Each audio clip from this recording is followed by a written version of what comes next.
Docket 41436, Supreme Court of Canada. The extenuating circumstances is that the judgment passed by Judge Centra, it clearly looks as if the city of Toronto coerced with the judge to come to that judgment, that it was frivolous.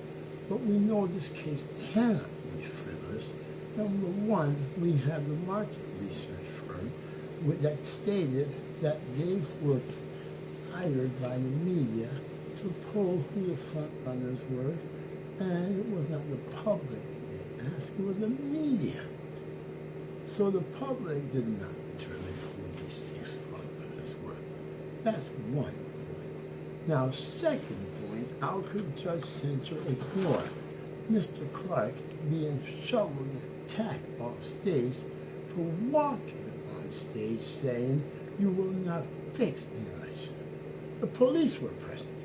If Mr. Clarke was performing an illegal act, the police would have been there, not a private security firm. And in fact, Mark Saunders, who the Daily Bread said, choose not to participate. But they also say they only had room for 6 individuals, 6 candidates. But this proved that they did not, because when they attacked Mr. Clarke and Mr. Logan Paul, who was kicked out, yet they did not replace Mark Saunders. If the debate wasn't rigged for 6 specific individuals, they would have replaced Mark Saunders with one of the other 96 other individuals. So clearly, this case is not frivolous because the facts and the evidence don't lie. Also, Mr. Clarke and other candidates being blocked on email by the media, right? The media does not choose the mayor. They do not choose the front runner. It's the people, and the people never had a choice.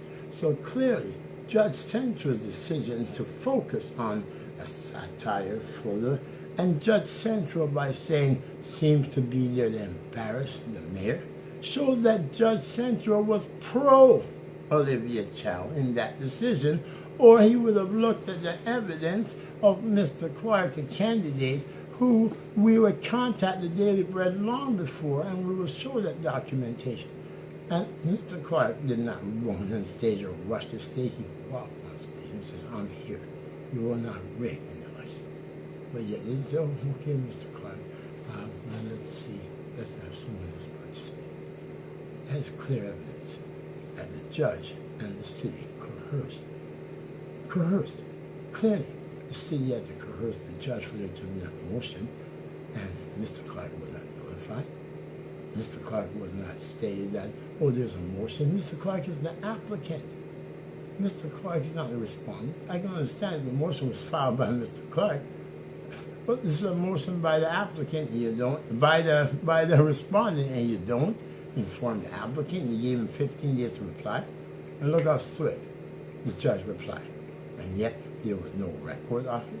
Clearly, the city, in one way or another, coerced the judge, stating that maybe it's going to cost so much money for a new election. And we need a court to look at this case. And the court, if we add other judges, give a second opinion, determine whether it is frivolous or not.